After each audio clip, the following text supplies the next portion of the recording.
नमः। सत्यार्थ प्रकाश के पंचम समोल्लास की प्रथम कक्षा में सबका स्वागत है। पीछे हमने महर्षि ने समावर्तन और गृहस्थ आश्रम के बारे में बताया।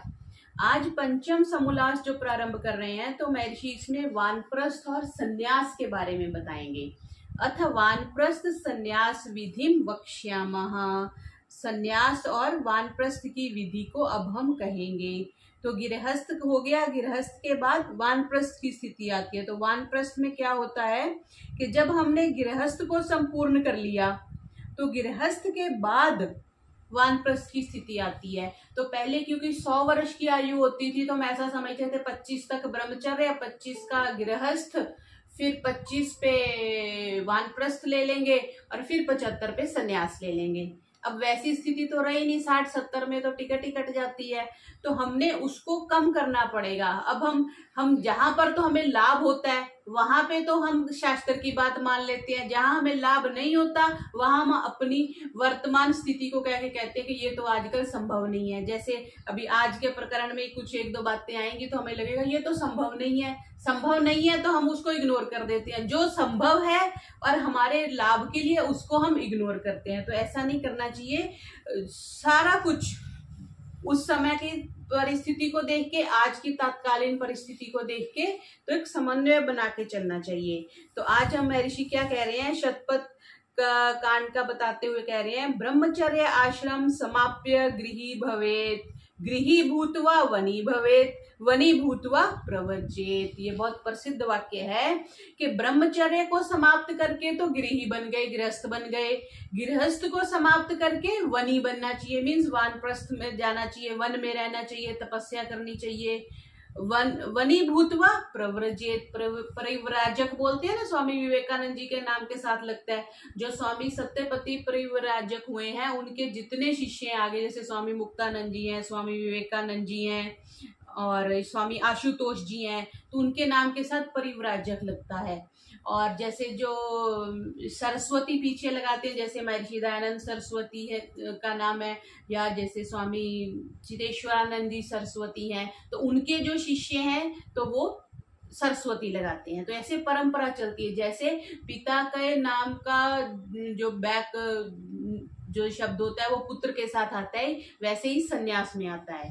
तो यहाँ पे महर्षि कह रहे हैं कि ब्रह्मचर्य को समाप्त करके तो गृहस्थी होना चाहिए, और गृहस्थ को समाप्त करके वानप्रस्थ, और वानप्रस्थ को समाप्त करके सन्यासी होमित, अर्थात अनुक्रम से आश्रम का विधान है।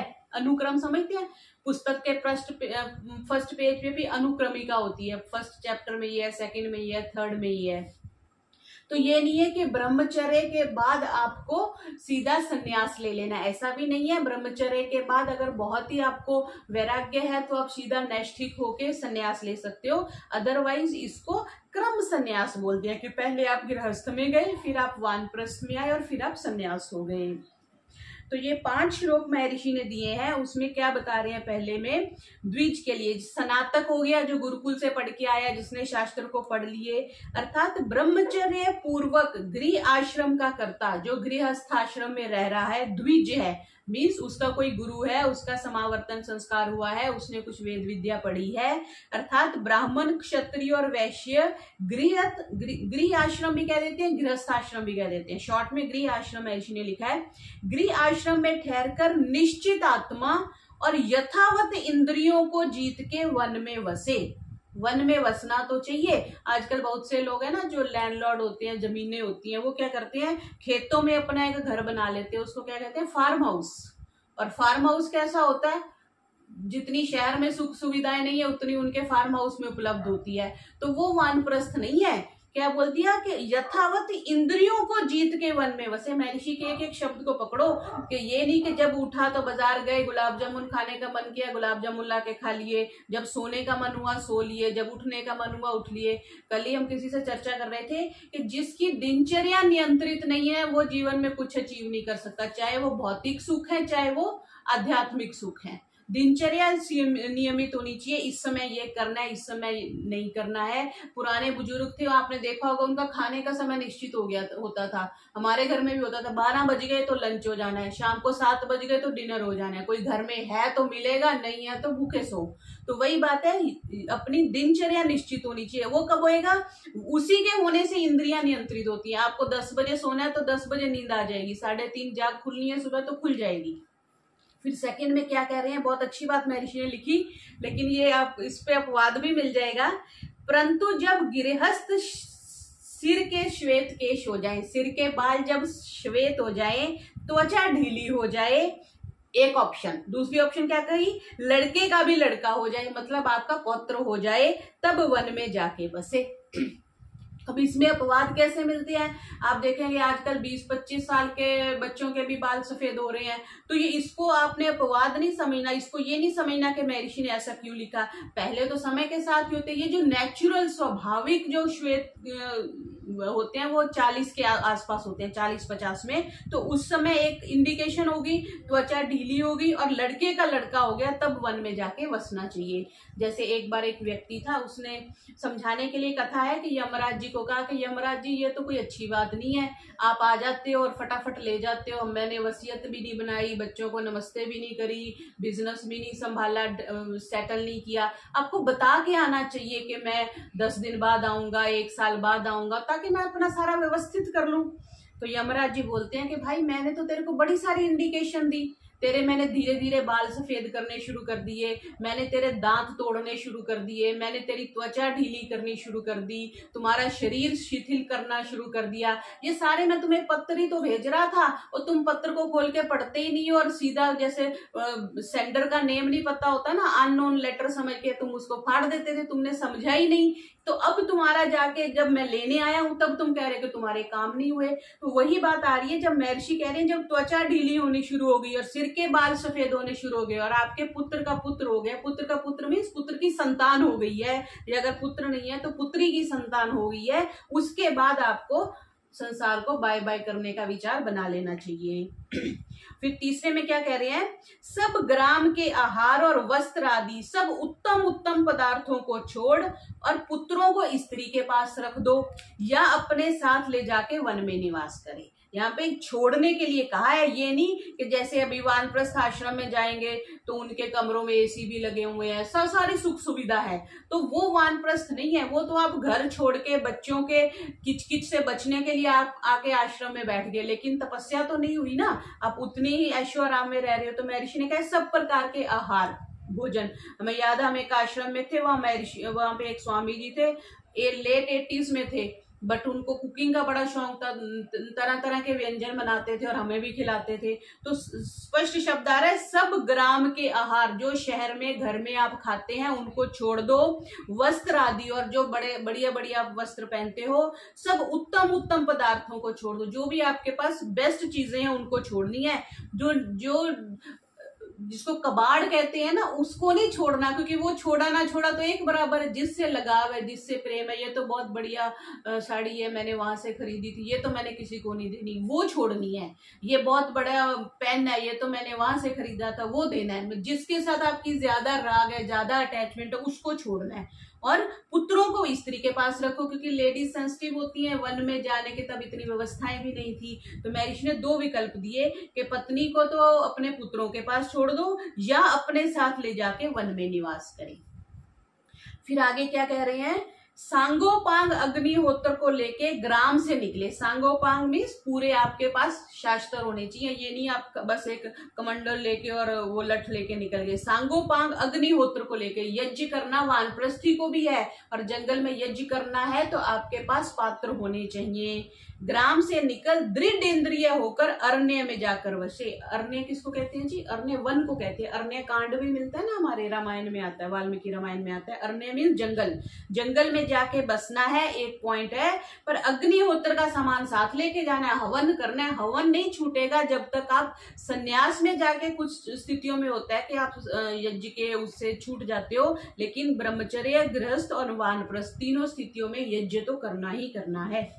फिर 5वें में क्या कह रहे हैं, नाना प्रकार के सामान आदि अन्न, सुंदर सुंदर शाक सब्जियां, मूल जिसको कंद मूल हम कह देते हैं ना, मूल मीन्स मूली हो गई, शकरकंदी हो गई, वैसी फल फूल कंद आदि से पूर्वोक्त 5 महायज्ञों को करे। 5 महायज्ञों को तो उसको जंगल में जाके भी करना है और उसी से अतिथि सेवा और आप भी निर्वाह करें, क्योंकि जंगल में उसको मिठाई तो मिलेगी नहीं, हलवाई सैनी बीकानेर या सैनी की दुकान तो मिलेगी नहीं, तो वहां पे शाक मिलेगा, मूल मिलेंगे, फल फूल मिलेंगे, उन्हीं से 5 महायज्ञों को करे, अतिथि सेवा करे और आप भी निर्वाह करे।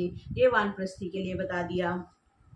फिर आगे देखो कितनी सुंदर बात कही है कि स्वाध्याय नित्य युक्ता, स्वाध्याय से कोई छुट्टी नहीं है कि मैं तो अब रिटायर हो गया, मैं तो वानप्रस्थी हो गया, आंखें कमजोर हो गई, चश्मा लग गया, अब तो मैं पढ़ ही नहीं सकता। नो, स्वाध्याय अर्थात पढ़ने पढ़ाने में नित्य युक्त रहे, पढ़ना भी है और पढ़ाना भी है, जैसे योग मुनि जी कल पढ़ा रहे थे। और जित आत्मा, अपनी आत्मा को जीतना है, सबका मित्र बन के रहना है, इंद्रियों का नित्य दमनशील करना है। इंद्रियों का दमनशील हम बार बार सोच समझ चुके हैं, 5 इंद्रियां हैं, उनके विषयों से उनको हटाना।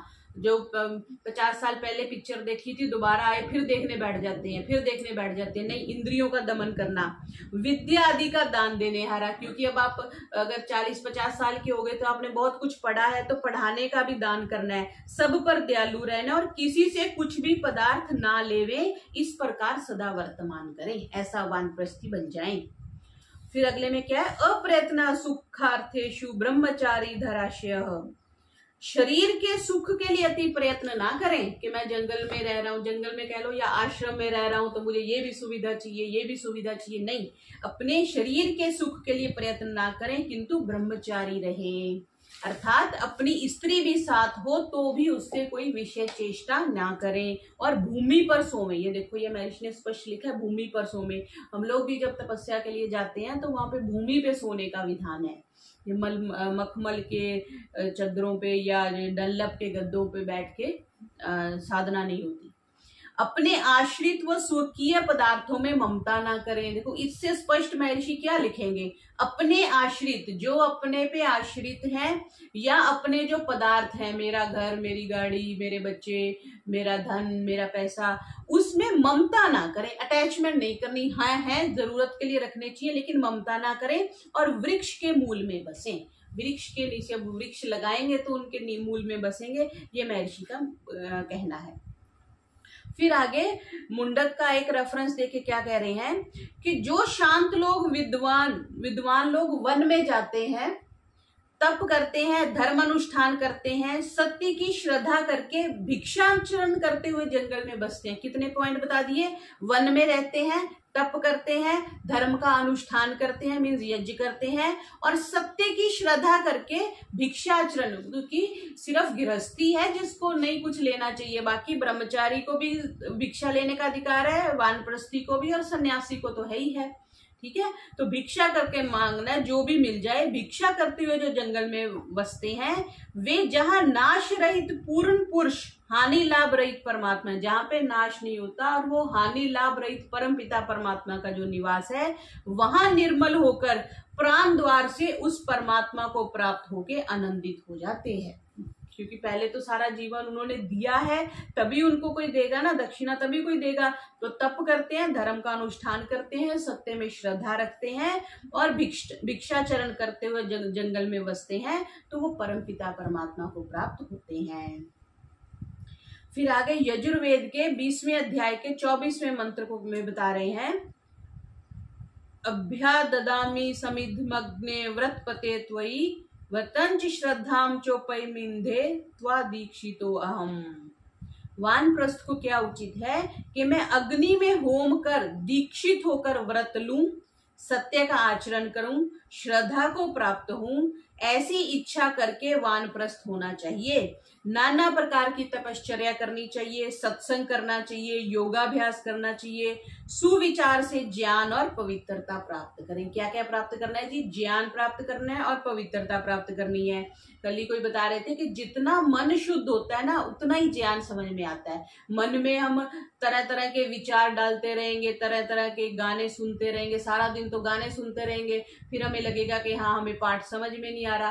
तो मन जितना हम शुद्ध करेंगे, इन विषयों से जितना हटाएंगे, उतना ही वो ज्ञान का ग्राह्य बनेगा। बर्तन जितना साफ रखेंगे, उतना ही उसमें जो पात्रता बनेगी और हम उसको स्वीकार कर पाएंगे। क्या कह रहे हैं? पश्चात तब संन्यास की इच्छा हो। पहले तो ज्ञान भी प्राप्त कर लिया और पवित्रता भी प्राप्त कर ली। तत्पश्चात क्या है कि जब संन्यास ग्रहण करने की इच्छा हो, तब स्त्री को पुत्रों के पास भेज देवे। वानप्रस्थ में तो आप पत्नी को साथ में रख सकते हैं, लेकिन संन्यास में आप पत्नी को साथ नहीं रख सकते। ये पीछे से बड़ी एक चर्चा हुई थी कि कई सन्यासी लोग होते हैं ना, तो वो पति पत्नी दोनों सन्यास ले लेते हैं और दोनों इकट्ठे रहते हैं। तो इस पे एक वो आक्षेप ये आता है कि जब आपने सन्यास ले लिया, फिर आप पत्नी को साथ में नहीं रख सकते। वानप्रस्थ तक आपको पत्नी को साथ रखने का विधान है। तो यहाँ तक तो वानप्रस्थ विधि बता दी। अब आगे सन्यास की विधि बता रहे हैं। तो वानप्रस्थ हमारे लिए, वानप्रस्थ के लिए ज्यादा कुछ नहीं बताया कि बस वानप्रस्थ क्या है, इंटरमीडिएट प्लेस है। जैसे आप 10वीं के बाद कॉलेज जाते हो, लेकिन उसके बीच में 11वीं 12वीं +1 और +2 रख दी ना, कि आप थोड़ा सा उसमें स्कूल जैसे रूल्स होते हैं, थोड़े से कॉलेज जैसे रूल होते हैं। पूरी तरह ना वो कॉलेज होता है, ना पूरी तरह स्कूल होता है। बस वैसे ही वानप्रस्थ है। ना तो गृहस्थ है, गृहस्थ जैसे पत्नी भी साथ में है, कुछ सुख सुविधाएं भी है, और संन्यास में तो बिल्कुल ही कुछ भी नहीं है। तो ये इंटरमीडिएट है। जैसे वो कहते हैं ना कि एकदम से झटका नहीं लगना चाहिए, तो धीरे धीरे गृहस्थ में तो पूरी सुख सुविधाएं ली, फिर वानप्रस्थ होकर थोड़ा थोड़ा छोड़ा और संन्यास में पूरा ही छोड़ दिया। इति संक्षेपेण वानप्रस्थ विधि अथ संन्यास विधि। ये भी हमारे काम का है। इसमें ये मनु महाराज का श्लोक देखे क्या कह रहे हैं? वनेषु च विहित्य एवं तृतीयम भागम आयुषः चतुर्थम आयुषु भागम त्यक्त्वा संगान परिव्रजेत। बहुत प्रसिद्ध श्लोक है ये, कि इस प्रकार वनों में आयु का तीसरा भाग। अब आप देख लीजिए, आपके एस्टिमेट आप कितना अपनी आयु समझ के चल रहे हैं। पहले 100 साल थी, तो हम ये कहते थे कि 50 से 75 जो उम्र है वो वानप्रस्थ की है। मोटा मोटा हमारे पिताजी हमें समझाते थे कि 50 साल के बाद घर में नहीं रहना चाहिए, या ऐसे काम नौकरी आदि नहीं करनी चाहिए 50 के बाद। तो अब मतलब तीसरा भाग, अगर हमारी अब 75 साल ही उम्र है, तो फिर क्या रह गया? तो 25 से 50 तो 3 भाग तो नहीं कर सकते, हमें तो 4 करना चाहिए। अगर 80 साल हम मान के चलते हैं, तो 20-20 साल का आता है कि फिर हम 40 के बाद हमें वानप्रस्थ ले लेना चाहिए, क्योंकि अगर 80 है तो, और अगर उससे भी कम आयु है तो उससे भी कम करें। तो इस प्रकार वनों में आयु का तीसरा भाग अब अपने आप समझ लेना चाहिए। अर्थात 50वें वर्ष से 75वें वर्ष पर्यंत वानप्रस्थ हो जाएं, और चौथे भाग में संगों को छोड़ के परिव्राजक बन जाएं, सन्यासी बन जाएं। मीन्स 75 साल के बाद तो किसी अवस्था में भी आपको वानप्रस्थी या गृहस्थी नहीं रहना चाहिए। फिर प्रश्न कर रहे हैं कि गृहस्थ आश्रम और वानप्रस्थ ना करके संन्यास आश्रम करे, उसको पाप होता है या नहीं होता है? तो महर्षि कह रहे हैं होता भी है और नहीं भी होता। 2 स्थितियां बनती हैं। क्यों? क्योंकि ये 2 प्रकार की बात क्यों है? तो ये कह रहे हैं कि क्योंकि जो बाल्यावस्था में विरुक्त हो गया, तो विषयों में जो फंस करके वे महापापी, और जो ना फंसे वो महापुण्य आत्मा। जैसे आजकल भी शायद होता होगा, जो बच्चे बड़े इंटेलिजेंट होते हैं उनकी क्लास स्किप करा देते हैं। जो पहली है उसको सीधा तीसरी में कर देंगे, तीसरे वाले को 7वीं में, 7वीं तो नहीं, 1-2 क्लास छोड़ के आगे भेज देते हैं कि इसने ऑलरेडी इतना समझ लिया, इतना पढ़ लिया है। बिल्कुल सेम दृष्टि है। अगर तो बाल्यावस्था में वो विरक्त हो गया, उसका विषयों के प्रति, स्त्री के प्रति, और अगर स्त्री है तो पुरुष के प्रति इतना लगाव नहीं है, तो वो सीधा संन्यास में जा सकते हैं, नहीं तो स्टेप वाइज जा सकते हैं। तो महर्षि कह रहे हैं कि ये बहुत इंपॉर्टेंट लाइन है, इसको अंडरलाइन करेंगे, कि जिस दिन वैराग्य प्राप्त हो उसी दिन घर व वन से संन्यास ग्रहण कर ले। क्योंकि वैराग्य जिस दिन हो गया, उस दिन अगर आप घर में टिक गए ना, तो वो फिर स्तर नीचे आ जाता है। वैराग्य किसको कहते हैं जी? जब आपका दुनिया में मन ना लगे, जब इस एक तरह का वैराग्य होता है जिसको शमशान वैराग्य कहते हैं। जब शमशान में गए तब लगता है ओहो ये तो शरीर अंत में जल जाना है, बड़ी मुश्किल से 4 दिन आजकल लोग परिवार वाले बैठते हैं, वो भी नहीं बैठते, तो अब तो बस कुछ नहीं है, बस परमात्मा और मैं तो भक्ति करूंगा, ये शमशान वैराग्य है। लेकिन जैसे ही घर आए, सब्जी अच्छी नहीं बनी, पत्नी ने पानी ढंग से नहीं दिया पीने को, झगड़ा शुरू हो गया, बच्चे को डांटना शुरू हो गया, फिर से वही 2-3 घंटे में दुकानदारी शुरू हो गई, तो फिर वो भूल गए। तो इसलिए महर्षि क्या कह रहे हैं, जिस दिन वैराग्य प्राप्त हो जाए उस दिन घर व वन से संन्यास ग्रहण कर लेवे। पहले संन्यास का पक्ष क्रम रहा, इसमें विकल्प है, मतलब वानप्रस्थ ना करे, गृहस्थ से ही संन्यास बन जाए। अगर जिसको वैराग्य हो गया तो गृहस्थ से सीधा संन्यास ले सकता है। और तृतीय पक्ष ये है कि जो पूर्ण विद्वान जितेंद्रिय हो जाए, विषय भोग की कामना से रहित होके परोपकार करने, विषय भोग तो छोड़ दिए लेकिन समाज के कल्याण की भी इच्छा होनी चाहिए, परोपकार करने की इच्छा से युक्त पुरुष हो, वह ब्रह्मचर्य से ही संन्यास ले लेवे। लेकिन क्योंकि सन्यास पहले बहुत कठिन था ना, आजकल इतना कठिन नहीं है, आश्रमों में सारी सुख सुविधाएं हैं, या जैसे अभी हमारी जनरेशन में तो नहीं, हमारे से जो बड़ी जनरेशन है आगे वाली, उनके पास तो पेंशन भी है, तो उनको कोई समस्या नहीं होती, वो कहीं भी रहे परिव्राजक बड़े आराम से बन सकते हैं। तो इसलिए महर्षि कह रहे हैं दोनों ऑप्शन है कि या तो ब्रह्मचर्य से आप वानप्रस्थ जाके सन्यास बन जाओ, या आप गृहस्थ में जाओ, गृहस्थ मतलब आप स्किप कर सकते हो, गृहस्थ से सीधे सन्यास में जा सकते हो। फिर आगे कहा कि वेदों में एक बात कही है, यतयः ब्राह्मणस्य विजानतः इत्यादि पदों से सन्यास का विधान है कि सन्यास लेना चाहिए। और ये बात भी है कि बहुत से लोग होते हैं ना जिनको जब आइडिया हो जाता है, बहुत से लोगों की इच्छा मृत्यु जो है ना, इच्छा मृत्यु कोई बहुत बड़ी चीज नहीं है, इच्छा मृत्यु आम व्यक्ति भी इसके लिए प्रार्थना कर सकता है। हम सारा दिन क्या प्रार्थना करते हैं, भगवान जी बुद्धि दे दो, धन ऐश्वर्य दे दो, रोगों से बचाना, सब अच्छा करना, लेकिन हम कभी इच्छा मृत्यु नहीं मांगते भगवान से।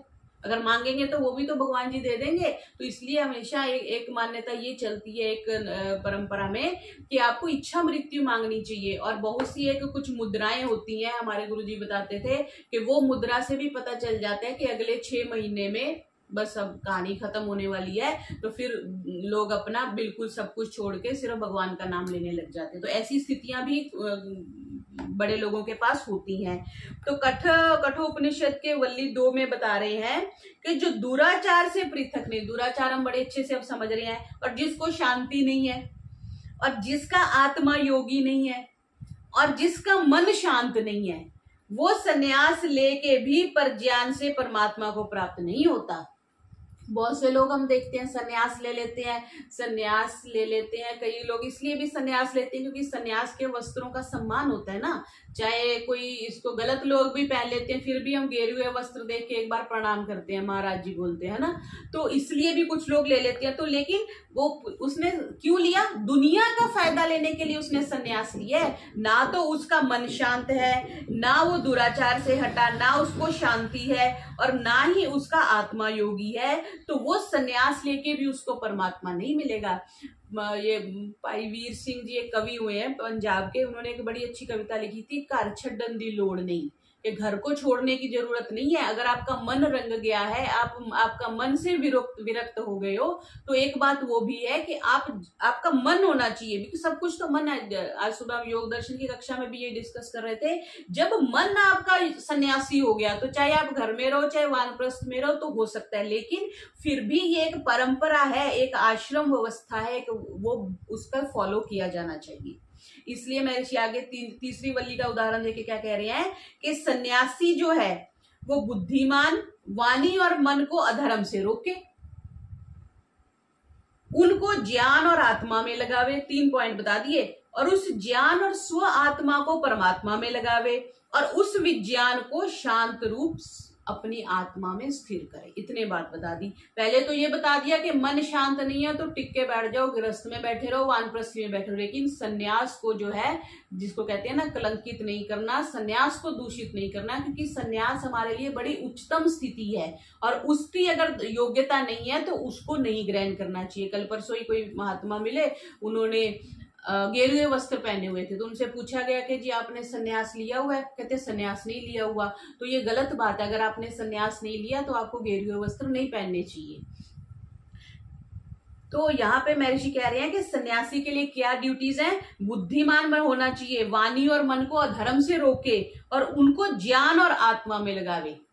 साथ में क्या कहते हैं, आत्मा में लगाना है, मीन्स साधना करनी है, अपनी योग साधना करनी है। उस ज्ञान और स्व आत्मा को फिर परमात्मा में लगाए। जैसे पहले संप्रज्ञात में समाधि में पहुंचे, आत्मा को पहचाना, फिर उस ज्ञान को परमात्मा में लगाए, उस विज्ञान को शांत स्वरूप आत्मा में स्थिर कर दे। फिर आगे क्या कह रहे हैं, ये मुंडक उपनिषद का बात बता रहे हैं। परीक्ष्य लोकान कर्मचितान ब्रह्मणो निर्वेदम आयनास्य कृत्यः कृतेन तद विज्ञानार्थम स गुरुमेव अभिगच्छेत समित पानी श्रोत्रियम ब्रह्मनिष्ठम। बहुत सुंदर बात है कि सब लौकिक भोगों को कर्म से संचित हुआ देखकर, ये जो कर्म से हमने सारा किया ना, घर बना लिया, गाड़ी बना ली, बच्चे हो गए, इतने बढ़िया बढ़िया कपड़े हैं, गहने हैं हमारे पास, तो भोगों को कर्म से हमने संचित किया, कोई झोली में तो डाल के किया ही नहीं है, हमने मेहनत के लिए तो हमें मिला है। देखकर ब्राह्मण अर्थात सन्यासी को वैराग्य प्राप्त हुए कि सारी उम्र, एक ये बड़ी प्रसिद्ध शायद गुरदास मान की कविता भी है कि वो कुछ प्रकरण में, कुछ गीत में बोलते हैं कि गांव में कोई बड़ा व्यक्ति है, उसको हम कौन किसको सफल कहते हैं, बड़ा घर बना लिया, 2-4 बच्चे कनाडा अमेरिका चले गए, गाड़ी है, सब कुछ है, तो उसको जाके कोई व्यक्ति कहते हैं भाई जी आप तो बड़े सफल हो गए, आपके पास तो सब कुछ है। तो वो कुछ ऐसा सा अगर बड़ी पुरानी सी बात बोलता है कि मैं ठीकरियां इकट्ठी करता रहा, जो घड़ा टूट जाता है तो उसके ठीकरे होते हैं ना, तो अब प्राण निकलने वाले हैं, तो ना कोठी साथ जाएगी, ना गाड़ी जाएगी, ना बेटे जाएंगे, तो मैं सारे अपने डायमंड बेच के, अपने अमूल्य जो ज्वेलरी बेच के मैं ये ठीकरे इकट्ठे करता रहा सारी उम्र। बस वही बात है। तो महर्षि कह रहे हैं कि कर्म से संचित हुआ देख करके ब्राह्मण अर्थात सन्यासी को वैराग्य होना चाहिए कि मैं ये क्या इकट्ठा कर रहा हूं, क्योंकि अकृत ना किया हुआ परमात्मा कृत केवल कर्म से प्राप्त नहीं होता, जो हम करते नहीं है वो हमें प्राप्त नहीं होता। इसलिए कुछ अर्पण के अर्थ में हाथ लेके वेदविद और परमेश्वर को जानने वाले गुरु के पास विज्ञान के लिए जाना चाहिए, क्योंकि अब आपको दुनिया का तो देख लिया कि कुछ साथ नहीं जाने वाला, इसलिए आपके पास जो भी चीज उपलब्ध है उसको अर्पण के लिए अपने हाथ में लेके जो वेद को जानने वाला है और जो परमेश्वर को जानने वाला है उस गुरु के पास विज्ञान के लिए जावे, जाके सब संदेहों की निवृत्ति करे। शंका समाधान करते हैं ना, जाके संदेहों की निवृत्ति करे, परंतु सदा इनका संग छोड़ देना चाहिए। किनका? जो अविद्या के भीतर है, जिनको कुछ नहीं मालूम है, जो धीर और अपने आप को धीर और पंडित मानते हैं, वे नीच गति को जानने हारे ऐसे होते हैं जैसे अंधे के पीछे अंधा दुर्दशा को प्राप्त होता है। तो ऐसे लोग दुखों को पाते हैं। किसके पास जाना चाहिए? जिसको, जो वेदविद है। और दूसरा क्या कहा कि जो बहुधा अविद्या में रमन करने वाले हैं, बाल बुद्धि, महर्षि ये शब्द यूज करते हैं बार बार, बाल बुद्धि मीन्स बच्चों जैसी बुद्धि है, उसको कुछ समझ में नहीं आता, गंभीर बात उसको समझ में नहीं आती। हम कृतार्थ हैं ऐसा मानते हैं, जिनको केवल कर्म कांडी लोग राग से मोहित होकर नहीं जान सकते और जना सकते। कर्म बाल बुद्धि है और वो ये ऐसा समझते हैं कि राग से मोहित होकर के वो परमात्मा को ना तो जान सकते हैं, लेकिन वो ऐसा महसूस करते हैं कि मैं जानता हूं। वे आतुर होकर जन्म मरण रूपी दुख में गिरे रहते हैं। इसलिए ऐसे व्यक्तियों के पास नहीं जाना चाहिए। सन्यासी है तो अपनी शंका निवारण करने के लिए, तो कुछ अर्पण के लिए, ये देखो ये बात है, क्योंकि अगर हम अर्पण नहीं करते तो भी हमारे मन में क्या बोलते हैं उसको, क्रेडिट जमा हो जाता है ना हमारा, तो इसलिए कुछ ना कुछ दे के समित पानी होकर के गुरु के पास जाना चाहिए और ज्ञान की प्राप्ति करनी चाहिए। तो ये सन्यास और वानप्रस्थ क्योंकि हमारे लिए थोड़ा विचारणीय विषय है, तो इसको हम अक्षरतः पढ़ेंगे। तो आज का पाठ इतना ही रखते हैं।